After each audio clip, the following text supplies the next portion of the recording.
Alright, Math 8 students, what I'm going to go ahead and do now is I'm going to do a walkthrough of your review assignment for Module 3, which was the Ready to Go on page 89 in your textbook.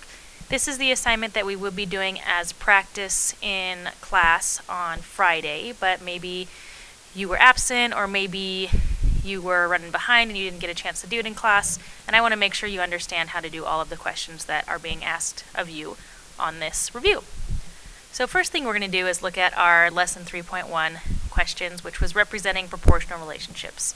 So this was that introductory lesson that just introduces us to the idea of constant of proportionality. So what we're going to do here in question 1 is find the constant of proportionality for the table of values. Now you need to remember that the constant of proportionality is represented by the letter K, and we can find the constant of proportionality by finding our y value over our x value, that ratio of y to x, that constant ratio of y to x. Do you see these vocab terms as they're coming back? So what we're going to do is we're going to look at this table, and we're going to go ahead and just see what changes we can find, what ratio the ratio is here from y to x. So let's just look at these two values here. The change from this first x value to the second x value is a +1. To the second x value to the third x value, or from 3 to 4, is +1, and then the change from 4 to 5 is a +1. So our x value, the change in our x values would be 1, and then let's look at the change in our y values here. From 3 to 4.5 is a positive 1.5, or 1 half. From 4.5 to 6 is another 1.5. And from 6 to 7.5 is another 1.5. So we have a constant ratio here. We have the same change. Attention staff, anyone who has Logan Jones who's taking a test, please call the front office, please. Logan Jones, teacher, please call the front office. All right, had to pause there for that little announcement. So our constant ratio is these two values here, but remember that tables are always going to be x over y, and what we need for our constant of proportionality is that y over x. So our constant of proportionality for this table is y over x, which in this case is 1.5 over 1, and simplified down would just be 1.5. So k equals 1.5. Our constant of proportionality is 1.5 or 1.5. Now, just going to show you another way that you could have looked at this. You could have looked at this very first value here and said, okay, well that doesn't really get any simpler with whole numbers, so my constant of proportionality in a fraction form would be 3 over 2.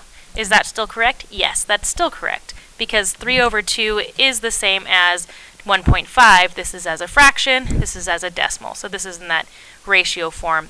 It's important to know this form and the decimal form, because as we know, as we learned later in this module, k is the same as m. The constant of proportionality is also equal to m, right? So k is equal to m in our constant in our proportional relationships, and m represents slope. So the reason this is important to have it in this form is because if you were graphing this on a graph, you would want to be able to know how to move on that graph. You would want to know how to move that slope. So the slope for this would be up 3 and over 2. And that's nice to know, because if you were given this as a slope, this would be a little bit harder to kind of wrap your mind around. That was just a little bit of a tangent on relating constant of proportionality to slope. Okay, let's look at number 2. Phil is riding his bike. He rides 25 miles in 2 hours, 37.5 miles in 3 hours, and 50 miles in 4 hours. Find the constant of proportionality and write an equation to describe the situation. So we need to find the constant of proportionality, which is our value, our ratio of y to x, and then we need to find the equation. And remember that we write these equations, once we know the constant of proportionality, we write the equation as y equals k times x. So we can go ahead and make a table of values from here. These sets that we have, and so we're going to make a table, and our x value is on top, which is our independent variable. Our y value is our bottom, which is our dependent variable. So this is going to be our time, and this is going to be our miles. And that's because the amount of miles that he rides depends on the time that he is biking. So this is why this is our y, and that is our x. So the first set of values that we have here is he rode 25 miles in 2 hours. He rode 37.5 miles in 3 hours, and he rode 50 miles in 4 hours.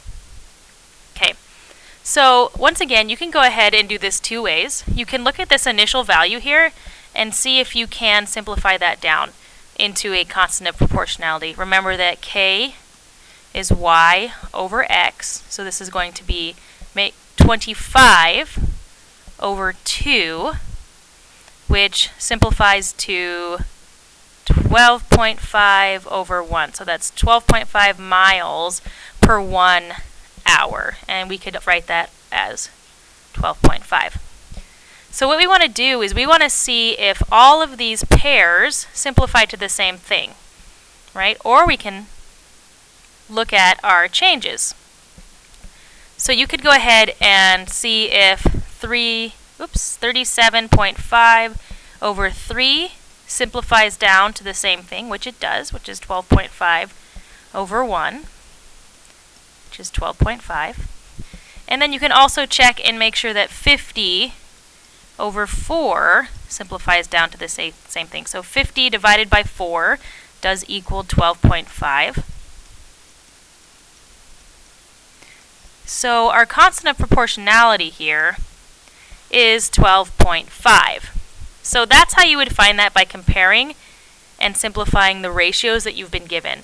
You could, again, solve with the table like we did up here with this one, finding the change, which in this case would be a plus 1,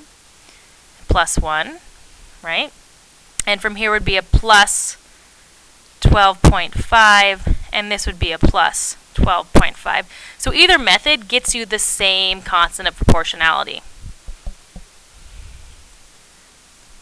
which is 12.5 miles per hour,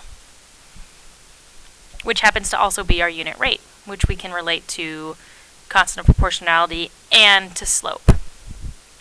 So we found the constant of proportionality. Now we need to write an equation. So here's that form.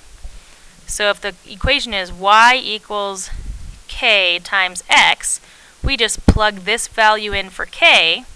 We have y equals 12.5 times x. And you can put parentheses here if you want, or you can leave them out. It's up to you. I like putting parentheses in just because it kind of compartmentalizes things, makes it a little bit of separation. Just easier for my brain. But do what works for you. And so those are the 3.1 representing proportional relationships questions. Let's go ahead and move to 3.2, rate of change and slope. So a lot of us, as I was going around class and talking to you guys about finding slope, are really overthinking this. So it's nice and simple once you get the hang of it, especially if you're given a graph. So what we've got here is we've got this line traveling through this coordinate plane. And so what we're going to do as we travel along this line is we're going to find points where that line clearly intersects x and y value. So I can get a clear y value and a clear x value, right? So I can travel along here, and here's another point, clear intersection at the origin. I can travel along here, and another clear intersection here. And then what I'm going to do is I'm just going to count my rise and my run, because slope, which we use m to represent, is my rise over my run. So that is your change in y values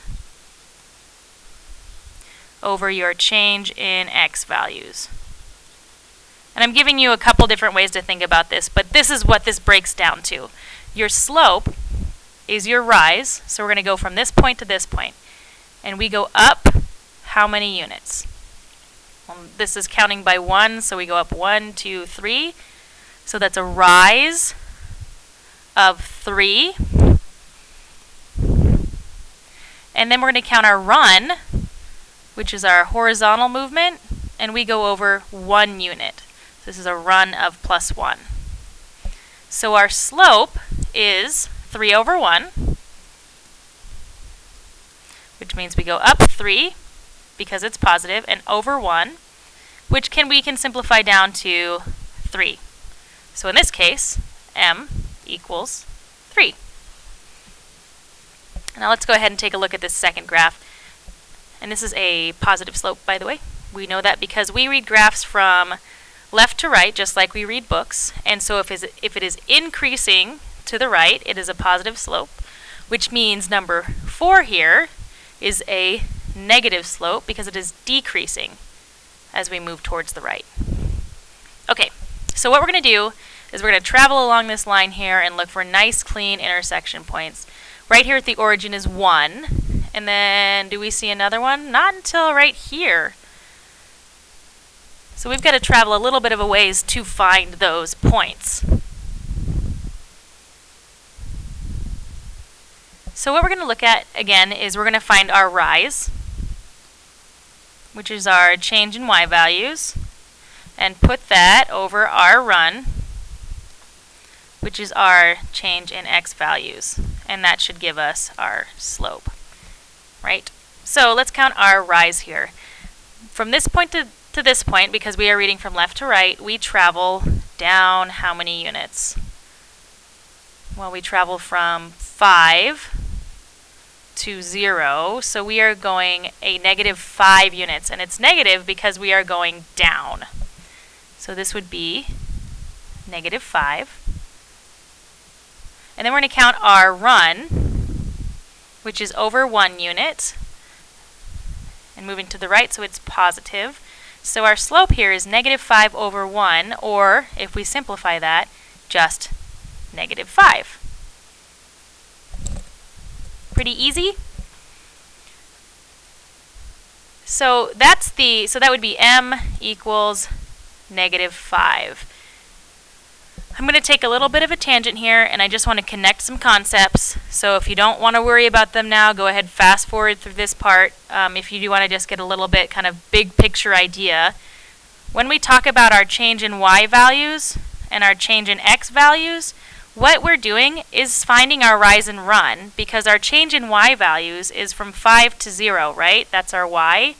So what we would do is we would go 0, minus 5, because we almost always are going to put our second one first, right?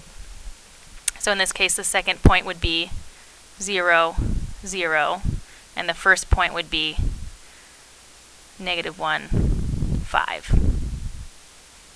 Right? So we've got 0 minus 5 over 0 minus 1.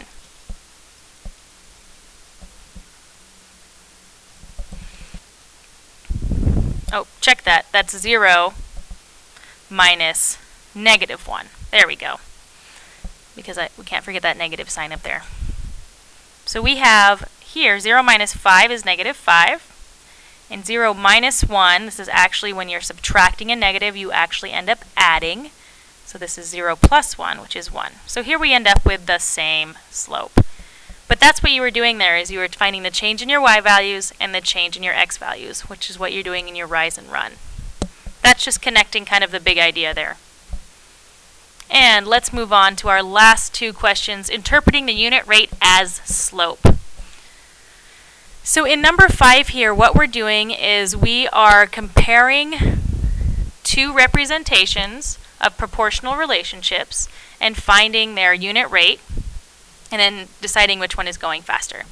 So we have a train, and I'm going to use train A. I'm going to make train A red. Train A is traveling at, let's try this.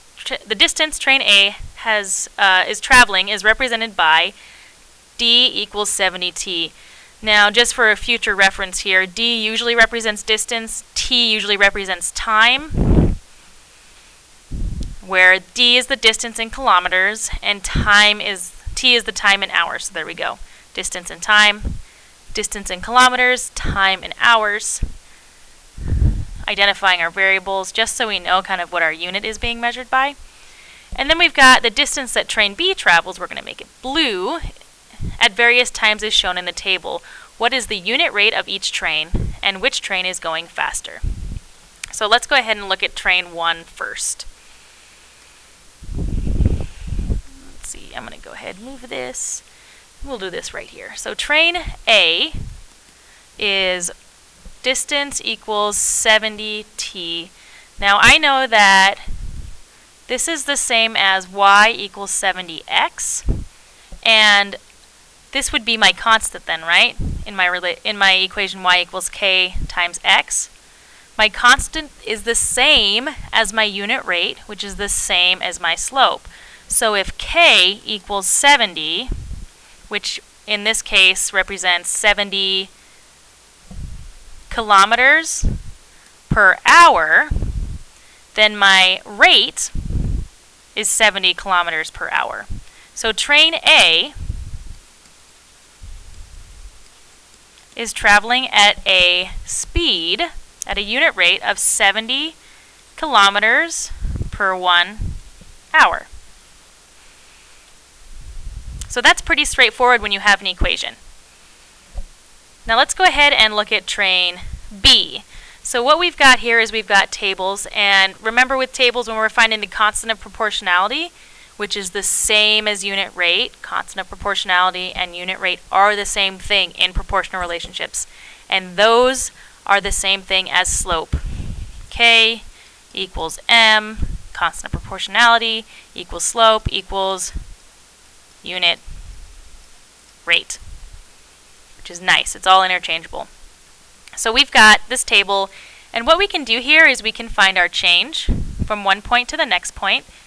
This is our x value. This is our independent variable. This is our y value. I know that because when you set tables up vertically, x will be on the left, y will be on the right.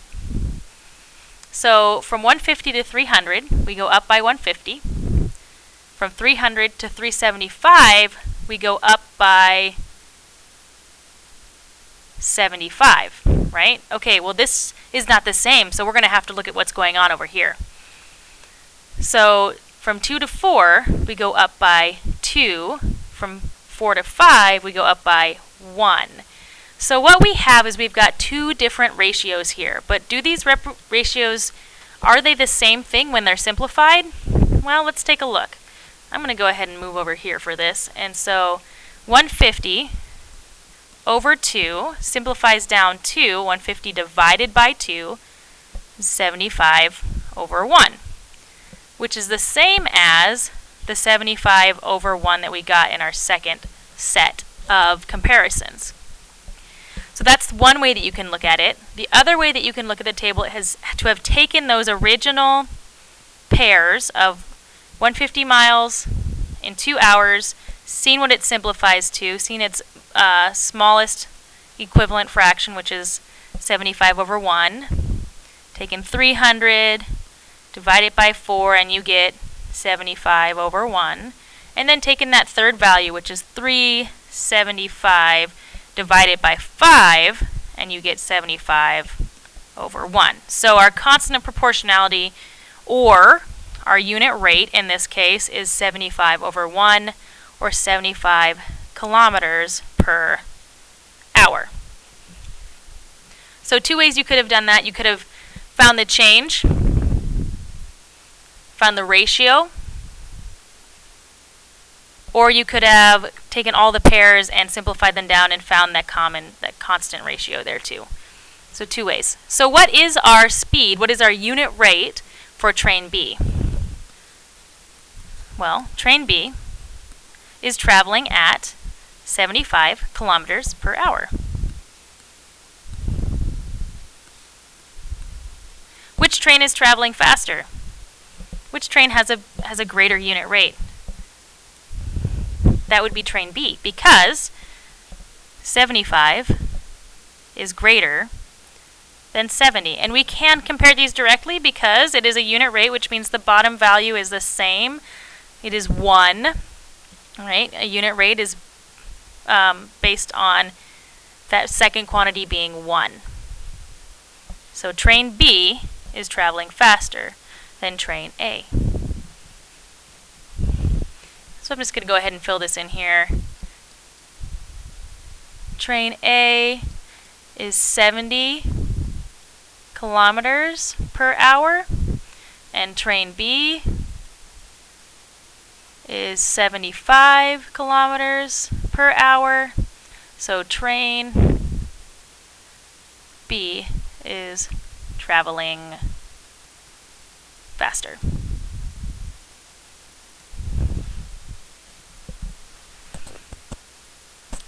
And the last thing that we're going to look at here is our essential question, which summarizes everything that we've done in this module.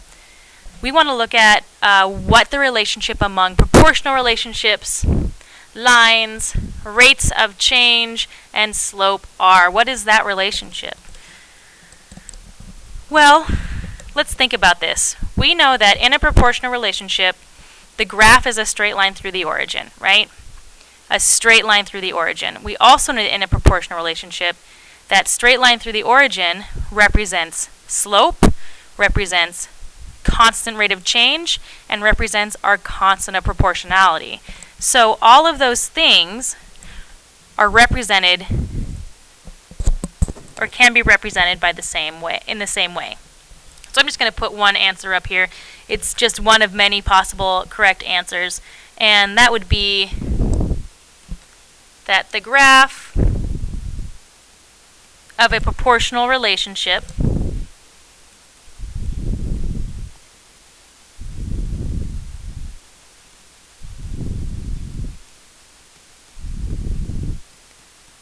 is a straight line through the origin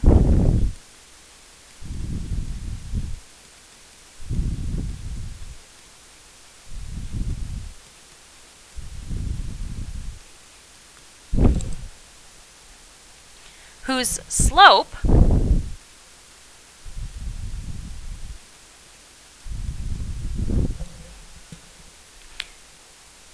is also the unit rate of change.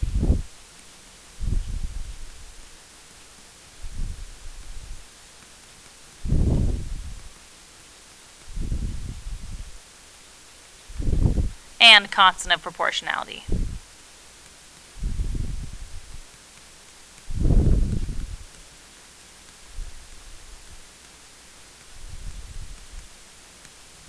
Okay, well that's it for the review. I hope that clarifies some questions that you had if you got a little bit lost on some of these review questions. If you have more, please write them down, ask me in class, let's talk about them. I will see you all in class.